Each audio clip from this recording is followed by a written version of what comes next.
He kept calling you Ms. Aubuchon. I mean, did you sometimes feel like Rodney Dangerfield? You don't get no respect? Oh, absolutely. And I tried to be there as often as I could. I was at the court most of the time. And it was like I wasn't even there. It was like people were just talking about things that weren't even true. I mean, things that were being said in that courtroom, a lot of which we've proved were not even true. In civil cases, we've had people change their depositions saying, oh yeah, well, I misspoke about that, or I was wrong about that, or that's not what I meant. Nobody seemed to care. So in other words, what happened during your tribunal in front of the bar is that witnesses perjured themselves and later on recanted their testimony in civil actions? Some of them did, yes. Wow. And we also had people like Judge Mundell who testified, for example, that one of the jail facilities that we were trying to use as the overflow court to avoid the $350 million court tower had been condemned so that no one could use it. Well, the sheriff's office got up there and they testified that in fact it was never condemned, that they continued to have operations out of that building as he was testifying. So there were a lot of concerns about the testimony that was given. So it sounds to me like what you're saying is that what happened is that you offended the powers that be. Andy Thomas did. And although you were only taking orders from him under his direction, they decided to stick it to all three of you, whether you deserved it or not.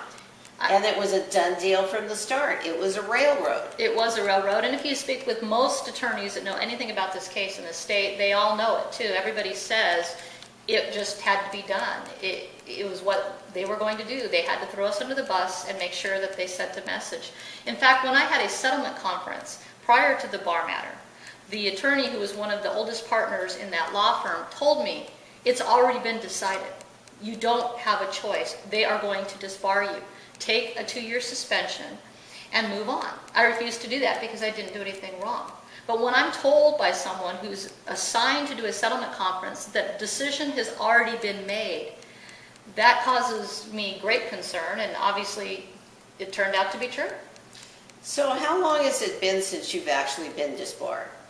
Well, I was officially disbarred in May of 2012.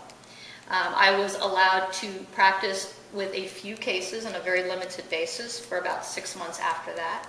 But that obviously impacted me immensely in terms of income as well as everything else. So I would say it's May of 2012. So it's been almost a year and a half. So you also filed an appeal to the Arizona State Supreme Court, which is the right place to lodge an appeal of your disbarment, correct? Yes, I did. And when did you file that appeal with them? I filed that, I believe, in June of 2012. And how long did it take them to rule on that? They just ruled this past week. Okay, so in September. Yes. So bottom line, it took them, what, 14, 15 months to issue a ruling on your appeal? That's correct. Now, aren't you supposed to get a speedy response to your appeals? Aren't the disbarment appeals supposed to take precedence over a lot of other matters where the court's concerned? The rules are very clear that they are supposed to take precedence over all other civil cases. And obviously the court has decided other civil cases since June of 2012. Sure, I mean the record will reflect that. But so I think what you're saying is that the Supreme Court sat on your appeal for over a year, and they just now ruled on it, and they just kind of left you to twist in the wind knowing that your bar license was in peril?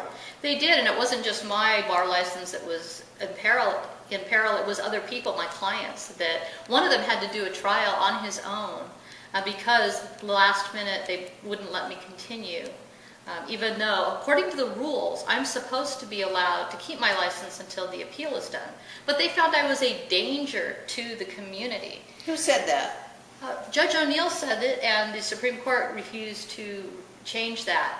Wasn't it also John Gleason who prosecuted you at the tribunal who claimed that you were a danger to the public? He did, and I know for a fact that other attorneys, in fact one that had been drinking and killed somebody and went to prison, was still allowed to practice law because he wasn't apparently a danger to the community.